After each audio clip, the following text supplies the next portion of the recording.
रत्ना और आप देख रहे हैं ए न्यूज़ टुडे। वक्त हो चुका है छत्तीसगढ़ की खास खबरों का। पहली खबर देखें लाल शाह की। दंतेवाड़ा में आज ईद मिलादुन्नबी के मौके पर मुस्लिम समाज के लोगों ने भाईचारे की रैली निकाली। लोगों ने झंडा लहराया और देश में अमन और शांति की दुआ मांगी। कांग्रेस महिला प्रदेश अध्यक्ष सुलोचना कर्म ने जय स्तंभ चौक में फूलों से स्वागत कर पानी पिलाया, तो वहीं आम आदमी पार्टी के बल्लू भवानी ने भी नगर पालिका के सामने रैली का स्वागत किया। पुलिस प्रशासन की पूरी व्यवस्था और बंदोबस्त भी देखने को मिली। दंतेवाड़ा जमात के सदर हाजी मोहम्मद कासिम ने बताया कि मुस्लिम समाज के लिए ये त्योहार बहुत ही बड़ा त्योहार होता है। इस मुबारक दिन की आप लोगों को बहुत बहुत मुबारकबाद। इस ईद मिलादुन्नबी का जो त्योहार है हमेशा की तरह इस साल भी यहाँ मनाया गया। तमाम आलम इस्लाम को और खासकर अहले वतन को मैं इस मुबारक मौके पर मुबारकबाद पेश करता हूँ। और खासकर इस प्रोग्राम को आज कामयाब बनाने में हमारी जमात के साथ साथ पुलिस प्रशासन ने और जन सहयोग भी रहा। लोगों ने काफी इंतजाम लोग किए थे, क्योंकि रास्ता बहुत लंबा था और लोग पसीने से सराबोर हो रहे थे। तो भाई लोगों ने हमारे और दीगर समाज के भाई लोगों ने भी हमारे लिए खाने पीने का इंतजाम रखा था। मैं उन सबका आभार व्यक्त करता हूँ। आनंद केवट की देखिए अगली खबर। शक्ति जिले में राखड़ डंपिंग की बाढ़ से आ गई है। लगातार प्लांट से निकला हुआ जहर का अवैध कारोबार छोटे छोटे गांव में गलियों में दौड़ाई जा रही है। राखड़ से भरी बड़ी गाड़ियां, जिससे दुर्घटना का डर बना रहता है। शासन प्रशासन से भी इसकी शिकायत की गई, लेकिन आज तक कोई भी कार्रवाई नहीं हुई।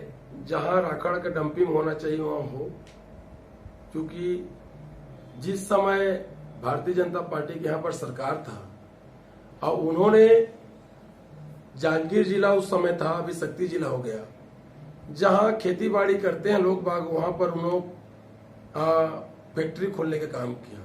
नहीं तो हम लोग इतने दिन तक जान रहे थे, देखते थे, सुनते थे कि बंजर जमीन पर फैक्ट्री खोला जाता है। अब यहाँ पर उन लोग भारतीय जनता पार्टी की सरकार जिस समय जहां कंपनी ने खोलना चाहिए वहां कंपनी खोल दिए। अब कंपनी खोले हैं तो वहां का जो राखड़ है उसको डंपिंग करना की जो व्यवस्था है, अब वो तो चरमराएगा, चूंकि व्यवस्था ही उन लोग ऐसा किए हैं। तो आज हम भी इस बात पे कहते हैं कि जहां डंपिंग होना चाहिए, विधिवत परमिशन होना चाहिए, वहां पर करना चाहिए। भाजपा शासन काल में कंपनी खोला गया, प्लांट खोला गया, निश्चित रूप से ये तो स्वागत पहल है कि भारतीय जनता पार्टी ने प्लांट खुलवा रहे, जिससे वहाँ के जो लोकल निवासी है उनको रोजगार मिले, कार्य मिले, राज्य की जो राजस्व में वृद्धि हो। लेकिन इसका तो ये तात्पर्य नहीं है कि वहाँ का जो निपटारा है, जो राखड़ का निपटारा है, उसको आप कहीं पे भी अवैध तरीके से डंप कराएं। प्लांट के लिए ये जब भी कोई प्लांट खुलता है उसके लिए एक नियम होता है कि उसको राखड़ का डैम बनाना अनिवार्य होता है। राखड़ के डैम में ही उसका निपटारा होना चाहिए राखड़ का। अगली खबर के देखिए लाल शाह की। एनएमडीसी के डिपॉजिट नंबर 4 में नए कारखाने को लेकर चल रहा बवाल थमने का नाम नहीं ले रहा है। दरअसल एनएमडीसी के द्वारा नया कारखाना खोलने के लिए पर्यावरण स्वीकृति के लिए जनसभा आयोजित की गई थी, जिसका बैला जिला पहाड़ के इर्द गिर्द बसे दंतेवाड़ा, सुकमा और बीजापुर जिले के सभी प्रभावित गांव के आदिवासियों ने विरोध किया और नए कारखाने के आवेदन को निरस्त करने की मांग की। लेकिन अब अखिल भारतीय आदिवासी महासभा का कहना है कि नए कारखाने के लिए स्वीकृति प्रस्ताव मिला है, जिसे आदिवासी महासभा ने फर्जी बताते हुए एनएमडीसी की साजिश बताई है, जिसके चलते जिला प्रशासन से स्वीकृति प्रस्ताव की कॉपी मांगी गई। आदिवासी महासभा ने एनएमडीसी पर भ्रष्टाचार और आदिवासियों को छलने का आरोप लगाया है और कारखाने के आदेश निरस्त न होने की स्थिति में उग्र आंदोलन और चक्काजाम करने की चेतावनी भी दी। आज हम लोग यहाँ पर प्रेस बयान दे रहे हैं। इस प्रेस बयान में हम लोग का यही कहना है कि यहाँ जो बांसी में 12/9/2023 को जन सुनवाई कर रहा था उत्तर ब्लॉक 4 नंबर में नया उद्योग कारखाना खोलने के लिए, उसमें आसपास के प्रभावित गांवों को, पहाड़ के उस पार रहने वालों को प्रशासन नहीं बताया और सिर्फ ओनली बांसी पंचायत के लोगों को बोल करके जन सुनवाई करा रहा था, जिसको लेकर के क्षेत्र के लोग, हम लोग आदिवासी महासभा की ओर से पुरजोर विरोध किए और उसको स्थगित करवाए उस दिन। उसके अलावा उन्होंने 2 दिन में स्थगित लेटर देने का बात किया था, जिसके कारण से हड़ताल को खत्म किया गया।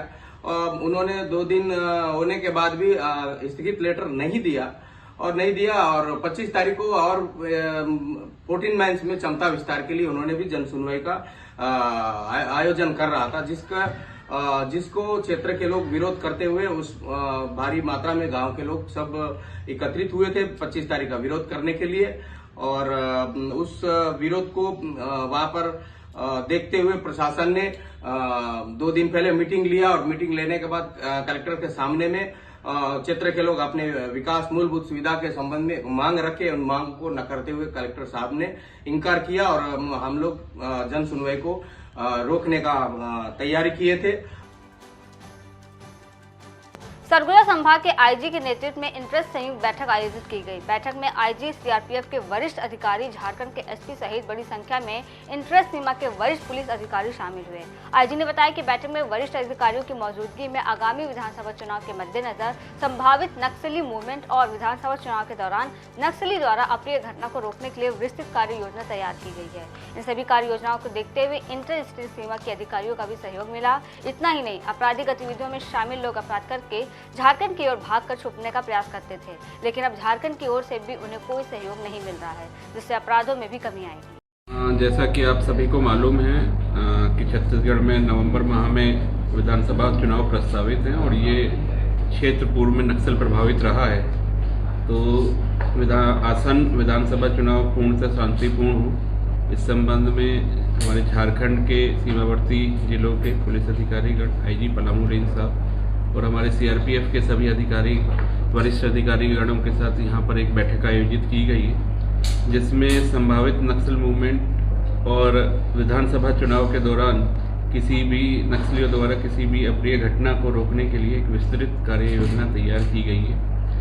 और झारखंड, छत्तीसगढ़ की पुलिस और हमारे केंद्रीय बल सीआरपीएफ यह सुनिश्चित करेंगे कि आगामी विधानसभा चुनाव इस क्षेत्र में संपूर्ण शांतिपूर्वक और बिना किसी घटना के संपन्न हो।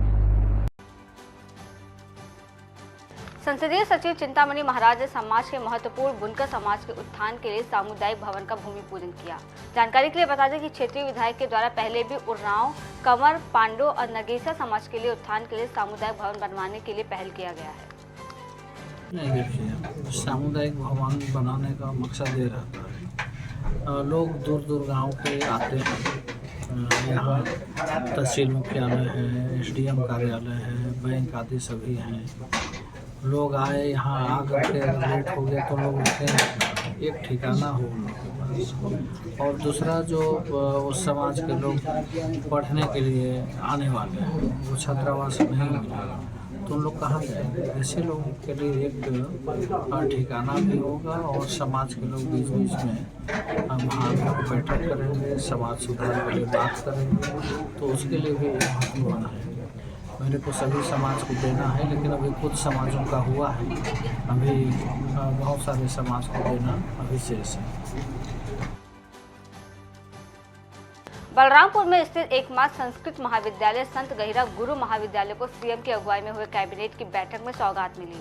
संसदीय सचिव चिंतामणि महाराज के प्रयास से मुख्यमंत्री ने श्रीकोट महाविद्यालय को 100% शासकीय अनुदान देकर एक तोहफा भेंट किया है। इसके बाद महाविद्यालय प्रबंधन और संत समुदाय के हजारों सदस्यों ने सीएम का आभार व्यक्त करते हुए संसदीय सचिव चिंतामणि महाराज के स्वागत कार्यक्रम का आयोजन किया। और इसको अनुदान मिल देने से कहीं कहीं संस्कृत को बढ़ावा मिला है और संस्कृत के क्षेत्र में बहुत कुछ किया जा सकता है। अगर इसमें राजस्व शासन का अगर हाथ अगर रहा तो संस्कृत में कई क्षेत्रों में बहुत अच्छा काम किया जा सकता है। पशु चिकित्सालय से पशुधन विकास विभाग द्वारा सर्व सुविधा युक्त एम्बुलेंस जगदलपुर और दरभा के लिए रेक्सन जैन ने हरी झंडी दिखाकर रवाना किया। बता दें कि जिले के गौठानों में पशु संबंधित विभिन्न गतिविधियां संचालित हैं। पशु चिकित्सा विभाग के संयुक्त संचालक डॉक्टर देवेंद्र कुमार नेतान ने बताया कि छत्तीसगढ़ शासन के द्वारा सर्विस प्रोवाइडर के माध्यम से एक मोबाइल पशु चिकित्सा इकाई की स्थापना की गई है, जिसमें सर्व सुविधा युक्त एम्बुलेंस, एक पशु चिकित्सा सहायक, वाहन परिचालक कम हेल्पर की नियुक्ति की गई। बीपीएस और जय जाडेश्वर परिवहन समिति के धरना प्रदर्शन में शामिल हुए संसदीय सचिव रेक्सन जैन और जिला अध्यक्ष सुशील मौर्य। नगरनार स्टील प्लांट में उत्पादित लोहे को स्थानीय आधार पर परिवहन के लिए देने की मांग को किया धरना प्रदर्शन। बता दें कि बस्तर परिवहन संघ एशिया का सबसे बड़ा परिवहन संघ है और 5 दशकों से भी अधिक समय से परिवहन विकास में अपनी सेवाएं दे रहा है। इसी तरह जय जाडेश्वर परिवहन समिति भूमि अधिग्रहण प्रभावित किसानों की समिति है, जो स्थानीयता के आधार पर परिवहन का काम करना चाहती है, लेकिन एनएमडीसी के अधीन आने वाली नगरनार स्टील प्लांट परिवहन का काम निजी हाथों में सौंपना चाहती है, जिसका लोग लगातार विरोध कर रहे हैं। शकील रिजवी ने प्रदेश महामंत्री और बस्तर के प्रदेश संयुक्त महासचिव बनाए जाने पर पार्टी का धन्यवाद किया।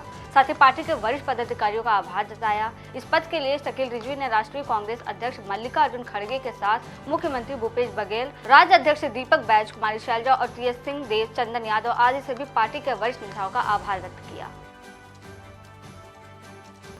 फिलहाल के लिए इतना ही। देश और दुनिया की तमाम बड़ी खबरों के लिए बने रहिए ए न्यूज़ टुडे के साथ।